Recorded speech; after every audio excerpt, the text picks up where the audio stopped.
السلام علیکم خواتین حضرات، آج ہم حاضر ہیں ایک اور پوڈ کاسٹ کے ساتھ اور ہمارے ساتھ موجود ہیں Shah Mahmood Qureshi, who's the Federal Minister for Foreign Affairs. السلام علیکم شاہ صاحب. جی وعلیکم السلام.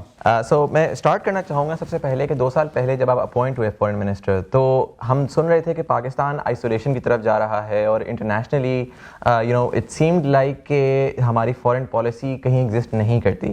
What were the immediate challenges جب آپ نے اسٹارٹ کیا اور کیا آپ کو سولوشنس اس کے سامنے نظر آئے؟ دیکھیے، اگر فورن آفس میں فورن منسٹر ہی نہ ہو تو فورن پالیسی نیریٹو کون بلڈ کرے گا؟ ٹھیک ہے نا.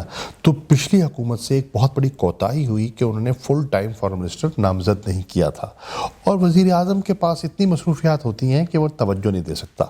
ہندوستان کی بڑی اسٹیٹڈ پالیسی تھی کہ انہیں پاکستان کو آئسولیٹ کرنا ہے، اور آپ دیکھ رہے تھے کہ ہمارے پہ تابڑ توڑ حملے ہو رہے تھے. ایک طرف افغانستان کا نیریٹو جو ایک نئی جو ان کی جو نیریٹو تھا پاکستان کے خلاف تھا، ہندوستان نے چڑھائی کی ہوئی تھی.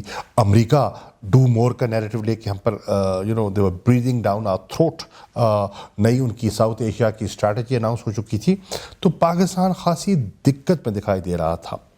اب آپ دیکھیں اس مختصر وقت میں ان چیلنجز کا اس فورن آفس نے پرائم منسٹر عمران خان کی سربراہی میں ایک نئی سمت کا تعین کیا. آج امریکہ جو ڈو مور کہہ رہا تھا، جو پاکستان پہ انگلیاں اٹھاتا تھا، آج کہہ رہا ہے کہ پاکستان ہمارا پارٹنر ان پیس ہے. وہ افغانستان کے امن اور افغانستان کے استحکام میں ہمیں اس کی ضرورت ہے. آج پاکستان کا، امریکہ کا پاکستان کے بارے میں نیریٹو تبدیل ہو گیا. آج آپ دیکھیں ہمارا جو نیریٹو تھا پہلے کہ جی ہم مذاکرات کے ذریعے مسئلہ حل کرنا چاہتے ہیں، دنیا اس کو خرید ہی نہیں رہی تھی. آج پوری دنیا اس پوائنٹ آف ویو پہ کنورج کر گئی ہے کہ ریکنسیلیشن اور political solution is the way forward, اور کوئی ملٹری سولوشن افغانستان کا نہیں ہے. یہ دوسری کامیابی. تیسرا آپ دیکھیں ایران کے ساتھ آپ کی تعلقات میں ایک تناؤ تھا. آج آپ دیکھیں ایران نے ہندوستان کو چابہار سے اٹھا کے باہر پھینکا ہے. ٹھیک ہے. آپ خطے میں دیکھیں جو پوزیشن آج نیپال نے لی ہے، کبھی آپ سوچ سکتے تھے کہ نیپال ہندوستان کو آنکھیں دکھائے گا؟ کبھی آپ سوچ سکتے تھے کہ بنگلہ دیش کی وزیر اعظم ہندوستان کے جو ہائی کمشنر ہے وہ 5 مہینے کی مسلسل کوشش کے باوجود ٹائم نہیں دے گی؟ اور آج وہ ہندوستان کے ساتھ کھنچے ہوئے دکھائی دے رہے ہیں کیونکہ ان کا جو NRC اور بنگالیوں کو جو ان نے دیمک سے تشبیہ دی وہ آپ کے سامنے ہے. آج کبھی آپ سوچ سکتے تھے کہ جس طرح صدر اردوغان نے آ کر یہاں جو جوائنٹ سیشن کو جو خطاب کیا اور کشمیر پہ آپ کے موقف کی تائید کی، کبھی کسی کے وہم و گمان میں نہیں تھا. کبھی آپ دیکھ سکتے ہیں کہ کشمیر کا مسئلہ جو آپ کی خارجہ پالیسی کا کارنر سٹون تھا، وہ پچھلے 55 سال میں اس کا تذکرہ نہیں تھا، اور سلامتی کونسل میں 3 مرتبہ اس پر کنسلٹیشنز ہوتی ہیں، بحث ہوتی ہے، ڈیلیبریشنز ہوتی ہیں. جی، اور کل پھر ہم اس کو اٹھائیں گے انشاءاللہ اس کو.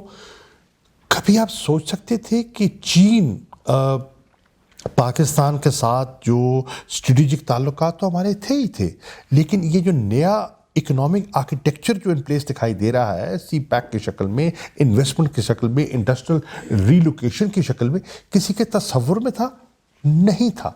یہ سب ہو رہا ہے. کبھی آپ سوچ سکتے تھے کہ یورپین یونین جو ہندوستان کے ساتھ اس کی اسٹریٹجک انگیجمنٹ تھی، وہ ایک نیا enhancement plan, strategic enhancement plan کا ایک معاہدہ پاکستان ساتھ کرے گا، اور وہ ہو گیا ہے آپ کے ساتھ. OIC کے 3 اجلاس ہو چکے ہیں کشمیر پہ، اور جو جوائنٹ منسٹریل کمیونیکے آیا ہے اس کا آپ مطالعہ کریں. کبھی ماضی میں ایسا ہوا؟ نہیں ہوا. تو وہ ہندوستان کی جو کاوش تھی، جو کوشش تھی کہ پاکستان کو آئسولیٹ کیا جائے، وہ پٹ گیا ہے. پاکستان اللہ کے فضل سے پہلے سے زیادہ اس کے دوست ہیں. پاکستان کے بیانیہ کو پہلے سے زیادہ تسلیم کیا جا رہا ہے، اور انٹرنیشنل میپ پر جو ہے، ریڈار پر پاکستان نمایاں دکھائی دے رہا ہے. تو یہ میں سمجھتا ہوں کہ اس حکومت کی اور عمران خان صاحب کی کامیابیوں کا نتیجہ ہے.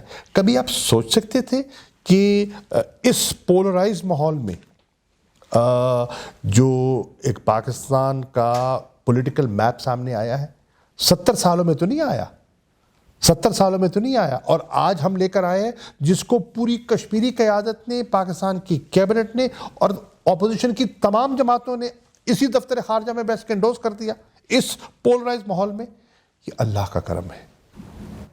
اچھا, آپ نے اس میں ذکر کیا خاص کر افغان پیس پالیسی کا جو چینج ہوا ہے پورا کا پورا. میں اس کے بارے میں تھوڑا سمجھنا چاہوں گا کہ پرائم منسٹر عمران خان تو ہمیشہ سے یہ کہہ رہے تھے کہ پیس از دی اونلی سولوشن, اینڈ ابھی ہم نے دیکھا کہ پچھلے 2 سالوں کے اندر یہ پورا کا پورا ایک نیا نیریٹو آیا, and Pakistan has been instrumental in making all of this happen. تھوڑا سا اگر ہمیں آپ واک تھرو کر سکیں کس طرح سے یہ ہوا سارا. دیکھیے, عمران خان تو کنسسٹنٹ رہے کہ افغانستان کا کوئی ملٹری سولوشن نہیں ہے, اور وہ کہتے ہیں کہ میں افغان کلچر کو سمجھتا ہوں, میں ان کے مزاج کو جانتا ہوں, اور یہ جو آپ نے ارب ہا روپیہ خرچ کیا ہے, دنیا کی افواج وہاں موسٹ ماڈرن ٹیکنالوجی کے باوجود کوئی پیش رفت نہیں ہو سکی. تو آپ نے مسلسل مطلب ہے ایک دہائی سے زیادہ آپ کی پالیسی رہی ہے, مطلب ٹریلینز آف ڈالرز اس پہ خرچ ہو گئے, رزلٹ نہیں نکلا, stalemate at best, stalemate. تو دنیا بالآخر قائل ہوئی کہ ہاں ہم نے جو حکمت عملی اپنائی تھی وہ سود مند نہیں رہی, اور ہمیں اس پر نظر ثانی کرنی چاہیے. اور جو نظر ثانی کی گئی اس پہ کنورجنس ہو گیا. آج امریکہ اس کی بات کر رہا ہے, آج چین اس کو سپورٹ کر رہا ہے, آج روس اس کی تائید کر رہا ہے, آج جو مسلم ممالک ہیں جو پڑوسی ہیں افغانستان کے, امیجیٹ نیبرز جو ہیں, جو سینٹرل ایشین ریپبلکس ہیں, وہ سب اس نقطہ نظر پہ قائل ہو چکے ہیں. تو یہ اتنی بڑی کامیابی ہے.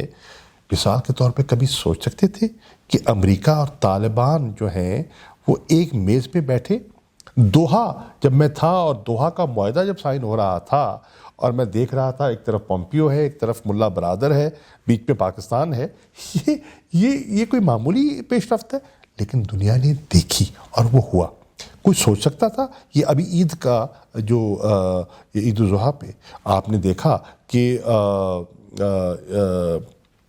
جو وہاں سیز فائر ہوا, یہ تو ممکن ہی نہیں تھا. ایکسچینج آف پرزنرز جو ہو رہے ہیں, اور انشاءاللہ میں پر امید ہوں کہ اسی سے انٹرا افغان ڈائلاگ کی طرف ہم آگے بڑھیں گے, کیونکہ افغانستان کے ساتھ ہم ایک اچھے تعلقات چاہتے ہیں, ہم اچھے پڑوسیوں کی طرح رہنا چاہتے ہیں. ہم ان کے اندرونی معاملات میں بالکل مداخلت کا ہمارا کوئی ارادہ نہیں ہے. ہم سمجھتے ہیں کہ ہم ان کی مدد کر سکتے ہیں, ہم سمجھتے ہیں ہم ایک دوسرے کی ضرورت ہے. اگر ان کے ہاں امن ہوگا تو پاکستان کو فائدہ ہوگا, اگر پاکستان کے ہاں امن ہوگا, پاکستان معاشی طور پہ خوشحال ہوگا, تو افغانستان اس کا نیٹ بینیفیشری ہے, ہمارا میجر ٹریڈنگ پارٹنر جو ہے وہ افغانستان بن سکتا ہے. تو یہ جو عمران خان کا جو تصور تھا, جو خاکہ تھا, اس کو ہم عملی جامہ پہنا رہے ہیں, اور دنیا ہماری تائید کر رہی ہے. اچھا, ہم نے دیکھا کہ یو این کے اندر پہلی دفعہ اسلاموفوبیا کے خلاف آواز اٹھائی گئی. اسی کے ساتھ ساتھ جب سعودی ایران تعلقات تھوڑے خراب ہو رہے تھے تو اس میں بھی پاکستان انسٹرومنٹل تھا. پھر ایک مسلم بلاک کی بات ہوئی, ٹرکی, ملیشیا, پاکستان کی. اسی کے ساتھ ساتھ جب بھی مسلم ورلڈ میں جو بھی چیز آ رہی ہے اس میں پاکستان کا نام آ رہا ہے. اس کے پیچھے ویسے تو یہ ڈفرینٹ ایونٹس ہیں, but they same like they are connected. تھوڑا سا ویژن بتا سکتے ہیں کہ کیا ہے اس کے پیچھے؟ دیکھیے, ایک شخصیت کا اس پہ عمل ہوتا ہے, اور کریڈیبلٹی کا بڑا اثر ہے. عمران خان کی ایک شخصیت ہے, ان کی ایک کریڈیبلٹی ہے, مسلمہ, اس کو تسلیم کیا جاتا ہے. اور اسلاموفوبیا کا انہوں نے جس انداز میں اس کا اقوام متحدہ میں تذکرہ کیا, اس کو ٹریکشن ملی, اور دیگر جو مسلم ممالک ہیں انہوں نے تائید کی, بیکاز وہ دیکھ رہے تھے کہ پیٹرن ایمرج کیا کر رہا ہے. ہیٹ سپیچ کا جو اثرات دیکھ رہے تھے, جو منفی اثرات سامنے آ رہے ہیں, وہ سب اس کو اینالائز کر رہے تھے. تو آج پاکستان نے لیڈرشپ لی, دنیا نے تائید کی. مثال کے طور پر کووڈ-19 آپ کے سامنے ہے. کووڈ-19 پہ جو تھرڈ اور ڈیولپنگ ورلڈ ہے, وہ مقروض جو دنیا ہے, جو انڈیٹڈ ممالک ہیں, وہ پس رہے تھے جی. اور انیشیٹو کون لیتا ہے؟ پاکستان. عمران خان ایک گلوبل ڈیٹ ریلیف انیشیٹو کی آواز اٹھاتے ہیں, اور پھر کیا ہوتا ہے؟ G20 رسپونڈ کرتی ہے اور ریلیف ملتا ہے. صرف پاکستان کو نہیں, پوری ڈیولپنگ ورلڈ کو, 77 ممالک اس سے مستفید ہوتے ہیں. تو لیڈ کون لے رہا ہے؟ پاکستان. فائدہ کس کو ہو رہا ہے؟ پورے خطے کو اور پوری ڈیولپنگ ورلڈ کو. تو وہ جو کردار پاکستان ادا کر سکتا تھا جو کچھ عرصے سے آپ کو دکھائی نہیں دے رہا تھا، آج پاکستان وہ کردار ادا کر رہا ہے اور اس کو اپریشیٹ کیا جا رہا ہے. اچھا، یہ بڑی انٹرسٹنگ چیز ہے کہ پاکستان ہمیشہ جب بھی نیوز میں آتا تھا تو وہ کوئی انیشیٹو فالو کر رہا ہوتا تھا. آپ نے کہا کہ اب پاکستان انیشیٹوز لیڈ کرنا شروع ہو گیا ہے. How important do you think this is in terms of our positioning internationally? Obviously اس کی بڑی اہمیت ہے. دیکھیے پاکستان کی بڑی اہمیت ہے اور پاکستان کی اہمیت دوبارہ اجاگر ہو رہی ہے کیونکہ پاکستان نے قربانی دی ہے. پاکستان نے جس کامیابی سے دہشت گردی کی جنگ میں کامیابی حاصل کی ہے کسی کے وہم و گمان میں نہ تھا. دیکھیے پاکستان کی افواج کو خراج تحسین پیش کیجیے، پاکستان کے پولیس کو، پاکستان کے عام شہریوں کو، جنہوں نے جو آرمی پبلک اسکول کا ایک افسوسناک واقعہ، دردناک واقعے کے بعد پوری ایک واٹر شیڈ تھا، پوری قوم نے ایک نئے عزم کا اظہار کیا، انف از انف، ہم ان کے غلام نہیں ہو سکتے. ہم پاکستان میں اس ایکسٹریمسٹ ایلیمنٹ کے سامنے گھٹنے نہیں لگائیں گے، ہم سر نہیں جھکائیں گے. ہمارا جو جناح کا تصور ہے، جو اقبال کا خاکہ ہے، اس کے مطابق ہم نے پاکستان کو ایک ڈیموکریٹک، ایک پروگریسو ملک کے طور پر ہم نے پیش کرنا ہے اور وہ ہم کر رہے ہیں. اور اس میں آپ کا امیج چینج ہو رہا ہے، آپ کے امیج میں اتنی بہتری آئی ہے. اللہ کا کرم ہوا ہے، اللہ کا کرم ہوا ہے، اللہ نے کرم کیا ہے. اور پھر میں کہوں گا کہ آپ کے جو پڑوسی ہیں مشرق کی طرف، ان کی حماقتوں نے بھی پاکستان کی مدد کی ہے. جس قسم کے اقدامات انہوں نے اٹھائے ہیں، مثال کے طور پر سٹیزن امینڈمنٹ ایکٹ کرنے سے جو بی جے پی کی سرکار نے کروڑوں مسلمانوں کو ایلینیٹ کیا ہے، اس میں اور اقلیتوں کے ساتھ جو ان کا سلوک ہے، سکھوں کے ساتھ، مثال کے طور پہ کرتارپور کو لیجئے نا. کرتارپور راہداری جو آپ نے بنائی، قدم تو ایک بظاہر آپ نے ایک کرتارپور صاحب کا گردوارہ ایک راستہ بنایا، آسانی پیدا کی ان کے لیے. ایک دور سے وہ درشن کرتے تھے، انہوں نے کہا آئیے، دروازے ہمارے کھلے. اس سے آپ نے ایک قدم سے آپ نے پوری انٹرنیشنل سکھ کمیونٹی کے دل جیت لیے. آج چلیے جائیے، آپ کینیڈا چلے جائیے، امریکہ چلے جائیں، یورپ چلے جائیں، کسی سکھ کو اٹھا کے بات تو کریں، اس کے پاکستان کے بارے میں تاثرات کیا ہیں. بالکل یک لخت ان کا پاکستان کے بارے میں رویہ بدل چکا ہے. تو یہ انیشیٹوز کس نے لیے ہیں؟ موجودہ حکومت نے لیے ہیں اور اس تھوڑے سے عرصے بھی لیے ہیں. اور آپ دیکھیں گے اگلے آنے والے دنوں میں انشاءاللہ آپ کو مزید پیش رفت دکھائی دے گی. اچھا، مشرقی نیبر کی آپ نے بات کی، تو جو سب سے امپورٹنٹ چیز آئی تھنک ڈسکشن کی ہے کہ کشمیر کا ایشو ہم نے دیکھا کہ for the first time internationalise ہوا.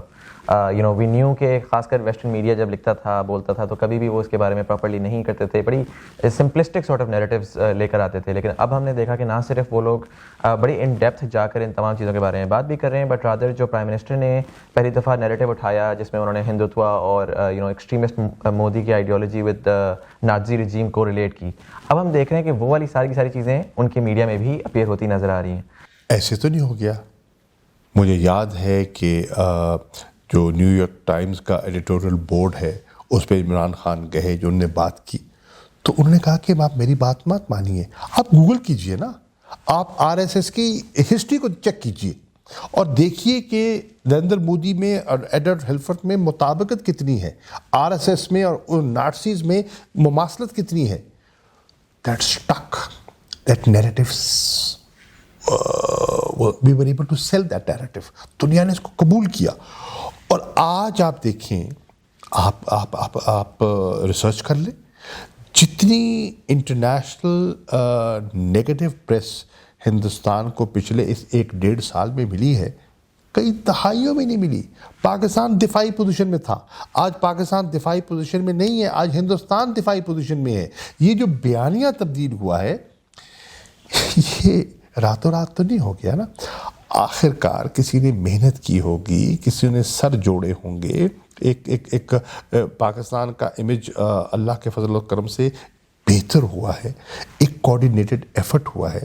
اور پھر آپ دیکھیں کہ آپ میری بات چھوڑیے، آپ چلے جائیے, آپ عمران خان صاحب نے کئی دفعہ کہا ہے, کابینہ میں ذکر ہوا ہے, پارلیمنٹ میں ذکر ہوا ہے, آپ پاکستان کے کسی شہری سے جا کے رابطہ کیجئے اور کہیں گے کہ ان 2 سالوں میں پاکستان کے فارن آفس کی پرفارمنس کیا رہی ہے, پاکستان کی خارجہ امور کی کامیابیاں کیا رہی ہیں. آپ لوگوں سے ویو لے لیں, وہ تو جنرل پبلک کا ویو ہے نا, اس کو تو میں کنٹرول نہیں کر سکتا. اور آج کل سوشل میڈیا کے زمانے میں کوئی کسی کا تابع ہے, سب آزاد ہے, ہر آدمی جو ہے وہ آزادانہ اپنی رائے کا اظہار کرتا ہے اور کوئی اس کو روک ٹوک نہیں ہے. اگر اس کا یہ تاثر بن چکا ہے اور ایک کنسنسس بن چکا ہے تو اس میں سمجھتا ہوں کہ میں فارن آفس کے ڈپلومیٹس کو خراج تحسین پیش کرنا چاہوں گا. ہمارے پاس بہت اچھے لوگ ہیں, بہت اچھے لوگ ہیں. یہ لیڈرشپ درکار تھی اور عمران خان صاحب نے اور میں نے بھی چھوٹا موٹا اپنا حصہ اس میں شامل کیا, وہ لیڈرشپ پرووائڈ کی. دیکھیے ٹیم جو ہوتی ہے, ٹیم کھیلتی ہے, لیکن کیپٹن کی طرف سے ڈائریکشنز ہوتی ہیں, اور جس ٹیم کا کیپٹن صحیح ڈائریکٹ ہی نہ کر سکے تو اچھی ٹیم سے بھی ریزلٹس اچھے نہیں ملتے, اور کئی دفعہ درمیانی ٹیم سے ورلڈ کپ جیت جاتے ہیں آپ. کیوں؟ کیپٹن کی سمت درست ہوتی ہے, کیپٹن میں اعتماد ہوتا ہے. اور یہاں تو فارن آفس کی کامیابیوں میں کیپٹن وائس کیپٹن دونوں کوشش کر رہے ہیں. اچھا, ایک چیز ہمیں کافی سننے میں آ رہی ہے کہ آپ نے ایک اسپیئر ہیڈ کیا ہے ایک نیو میتھڈالوجی پبلک ڈپلومیسی کی سائٹ پہ, اس کے بارے میں اگر ہم تھوڑا سا ہمیں بتا دیں, بیکاز اگر ہم اگین آپ نے خود بھی کہا کہ اگر ہم پبلک پوائنٹ آف ویو سے دیکھیں نا تو ہم نے دیکھا ہے کہ ہمارے مشنز ڈفرینٹلی ڈیل کر رہے ہیں. بالکل آپ نے صحیح کہا. دیکھیے آج کے زمانے میں پبلک ڈپلومیسی کے بغیر آپ اپنا بیانیہ سیل کر ہی نہیں سکتے. ٹھیک ہے, ڈیجیٹل ٹیکنالوجی آ گئی ہے, پاکستان کا امیج بلڈنگ کے لیے آپ کے پاس اتنا کچھ ہے. آپ کا کلچر ہے, آپ کی آپ کی ثقافت ہے, آپ کی تاریخ ہے, آپ کا لباس ہے, آپ کی تہذیب و تمدن ہے, آپ کی کوزین ہے, بہت کچھ ہے. آپ کا اتنا خوبصورت ملک ہے, اگر دنیا کے سامنے آپ اس کو پیش ہی نہیں کریں گے تو پاکستان کے بارے میں لوگ تصور کیسے قائم کریں گے؟ پبلک ڈپلومیسی میں پہلے ہم نے اس پر توجہ نہیں دی. اس حکومت نے پبلک ڈپلومیسی کے لیے ایک پوری ٹیم مرتب کی ہے, اور اس میں ہم نے پرائیویٹ سیکٹر کے بڑے قابل لوگوں کو لیا ہے. صرف ہم نے فارن آفس کے لوگوں کو نہیں لیا, پرائیویٹ سیکٹر کے لوگوں کو جو اپنے اپنے فیلڈ کے میں مہارت رکھتے ہیں ان کو انگیج کیا ہے. فارن آفس کے دروازے ہم نے کھولے ہیں, فارن آفس میں تو گھستا کوئی نہیں تھا. آج ہمہ قسم کے لوگ آتے ہیں, سول سوسائٹی کے لوگ آتے ہیں, تھنک ٹینکس کے لوگ آتے ہیں, انٹلیکچوئلز آتے ہیں, اکیڈیمیا سے لوگ آتے ہیں. فارن منسٹرز ایڈوائزری کاؤنسل جو بنائی, کس لیے بنائی؟ اس لیے بنائی کہ جو فارن آفس سے مجھے انپٹ ملتا ہے اس کے ساتھ ساتھ مجھے ایک فریش انپٹ بھی ملے. ٹھیک ہے, اور ان لوگوں پر محیط ہو جن کے پاس انسٹیٹیوشنل میموری بھی ہے اور وہ اکیڈیمیا سے تعلق رکھتے ہیں. ان میں وہ جو ایک فارن آفس کی جو ایک حدود و قیود ہیں اس میں وہ پھنسے ہوئے دھسے ہوئے نہ ہوں, آزادانہ سوچ ہو, out of the box solutions وہ پیش کر سکے. تو وہ جو ایک کمبینیشن بنا ہے نا آف دا ٹو, وہ الحمدللہ کرامت ثابت ہو رہا ہے. اچھا, کووڈ-19 کے اندر ہم نے دیکھا کہ obviously جاب لیسنس ہوئی, جس کی وجہ سے بہت سارے پاکستانی جو اوورسیز تھے ان کو بہت زیادہ مشکلات پیش آئیں, اور پھر obviously فلائٹس بھی بند ہو گئیں. اینڈ دین وی ہرڈ کہ 250,000 پاکستانیز ریپیٹریٹ کیے گئے, واپس پاکستان لائے گئے. اس میں ڈیفینیٹلی پاکستانی مشنز کا ایک بڑا خاص کردار رہا ہوگا, تو اس کے بارے میں اگر آپ تھوڑا بتائیں. میں سمجھتا ہوں کہ ہمارے مشنز پر بے پناہ دباؤ تھا. جب ان کے سامنے ہزاروں لوگ کھڑے ہوتے تھے کہ واپس جانا چاہتے ہیں, اور بہت سے لوگوں کا خیال تھا کہ وہ ہمارے مشنز پر حملے ہوں گے, لوگ ان کے شیشے توڑیں گے, لوگ احتجاج کریں گے, اور حالات آسان نہیں تھے. کوارنٹینز کی ہمارے پاس جو ہمارے SOPs ہیں ان کو فالو کرنا تھا, ہمارے پاس گنجائش نہیں تھی. اس کے باوجود فارن آفس میں ایک 24/7 ایک کرائسس مینجمنٹ سیل بنایا گیا, اور آپ دیکھیں کہ الحمدللہ 2.5 لاکھ سے زیادہ پاکستانی آج اپنے گھر لوٹ آئے ہیں, باعزت طریقے سے لوٹ آئے ہیں. ٹھیک ہے, ہم نے اسپیشل فلائٹس چلائیں, اسٹرینڈڈ پاکستانیز کو وہاں سے ہم واپس لے کر آئے, اور اس کے ساتھ ساتھ اب کوشش کر رہے ہیں جو واپس آئے, جہاں آئے تھے, جیسے جیسے معیشتیں بحال ہو رہی ہیں وہ واپس جا سکے. جی, آج ہی کابینہ کو بتایا گیا کہ الحمدللہ ان 2 سالوں میں پاکستان کی ریمیٹنسز میں اضافہ ہوا ہے. خیال یہ تھا کہ کووڈ-19 کے امپیکٹ سے ہماری ریمیٹنسز گریں گی. حیران کن بات یہ ہے کہ ہماری ریمیٹنسز گری نہیں، بڑی ہیں. یہ ہے اعتماد اوورسیز پاکستانیز کا اس حکومت پر، اس کی پالیسیز پر. جتنے سیاسی پنڈت تھے ان کا تو خیال یہ تھا کہ جو عمران خان کی جو پالیسی ہے وہ اسٹرکٹ لاک ڈاؤن نہیں ہو رہا، ملک کرونا وائرس کی لپیٹ میں آ جائے گا، ایک بحرانی کیفیت بن جائے گی، ہسپتال چوک ہو جائیں گے، نظام کلیپس کر جائے گا. لیکن عمران خان کیا کہہ رہے تھے کہ دیکھیں ہمارا فریجائل ہیلتھ کیئر سسٹم ہے، ہم نے لوگوں کو تحفظ پہنچانا ہے، لیکن اس کے ساتھ ساتھ جو لوگ کووڈ کے نشانہ بن رہے ہیں ہم نے بھوک سے بھی لوگوں کو بچانا ہے، بے روزگاری سے بھی بچانا ہے. تو ایک ہیلدی ایک بیلنس کریٹ کرنا پڑے گا between your economic requirements and protecting people from corona virus. اور وہ ایک بیلنس آپ کے سامنے بنا. نئے انسٹیٹیوشنز کھڑے کیے گئے، NCC کھڑی کی گئی، NCOC کی کارکردگی آپ کے سامنے ہے، سول ملٹری اس میں کنیکشن ہوئی، انسٹیٹیوشنل کوآرڈینیشن تھی. اور آج اللہ کے فضل و کرم سے Pakistan is being quoted. Wall Street Journal اس پہ تذکرے کر رہا ہے، پاکستان کا تذکرہ ہو رہا ہے کہ تیسری دنیا کے ممالک میں یہ اگزامپل کے طور پر. اور آپ دیکھیں اکنامک باؤنس بیک بھی ہو رہا ہے. آپ جون کی، آپ جولائی کی یہ ریونیو کلیکشن کو اٹھا کے دیکھ لیں، اکنامک باؤنس بیک ہو رہا ہے. تو وہ اسمارٹ لاک ڈاؤن کی جب ہم بات کرتے تھے اور ہمارے بہت سے ناقدین اس پہ ہمارا مذاق اڑاتے تھے اور ہنسا کرتے تھے، آج دنیا اس کو ریپلیکیٹ کر رہی ہے. آج یورپ میں اسمارٹ لاک ڈاؤن کی بات کی جا رہی ہے. تو یہ اگین ایک ویژن تھا، ایک ویژنری لیڈر تھا، اور اس نے تنقید برداشت کی، اپنی سمت تبدیل نہیں کی. اٹ ہیز پیڈ آف الحمدللہ، اللہ کا شکر ہے. جی سر، میں ایک لاسٹ سوال پوچھوں گا کووڈ ریلیٹڈ ہی، کہ ہم دیکھ رہے ہیں کہ ویکسینس کی بہت زیادہ کنورسیشن آ رہی ہے اور سننے میں آ رہا ہے کہ hopefully we'll hear some good news as well. ہم نے دیکھا کہ امریکہ نے $50 ملین بھی انویسٹ کیے ٹو میک شیور کہ ان کے پاس سب سے پہلے ویکسین آئے. پوچھنا میں یہ چاہوں گا کہ فارن آفس اس وقت کیا وہ اسٹیپس لے رہا ہے ٹو انشور کہ پاکستانیوں کو جیسے ہی دنیا میں ویکسین آئے تو فرسٹ پرائیورٹی پہ ویکسین مل سکے؟ ہم نے اپیل کی ہے کہ یہ انسانی مسئلہ ہے اور یہ صرف پیسے والے ممالک تک محدود نہیں ہونی چاہیے. جہاں جہاں درکار ہے وہ فری اویلیبلٹی ہونی چاہیے. اور اس کے ساتھ ساتھ ہم نے چین کے ساتھ کولیبوریٹ کیا ہے. چین کے ساتھ ہماری بڑی اچھی پیش رفت ہوئی ہے اور ہم مل کے اس میں ہم ایک دوسرے کی مدد اور معاونت کر رہے ہیں. تو ہمیں انشاءاللہ چین بھی خاصا آگے بڑھ چکا ہے. تو مجھے امید ہے کہ جہاں یورپ میں، امریکہ میں پیش رفت ہو رہی ہے، چین کا بے پناہ تجربہ ہے. سب سے بڑا کامیاب جو انہوں نے کرونا کے ساتھ جو ٹیکل کیا وہ چین نے کیا. اکانومی ان کی دوبارہ بحال ہو رہی ہے، آج پھر گروتھ شروع ہو گئی ہے. ابھی دنیا میں گروتھ شروع نہیں ہوئی، چین میں گروتھ ہونی شروع ہو گئی ہے. تو انہوں نے جو پاکستان کے ساتھ ہمارا جو کوآرڈینیشن ہے وہ برقرار ہے. اور امید ہے کہ جس نوعیت کے ہمارے تعلقات ہیں ان کو بروئے کار لاتے ہوئے انشاءاللہ ہم اس میں بھی اپنے لوگوں کی سہولت کے لیے ان کی توقعات سے بہتر خدمت کرنے کا ارادہ رکھتے ہیں. منسٹر صاحب، تھینک یو سو مچ، آپ نے اپنا ٹائم دیا.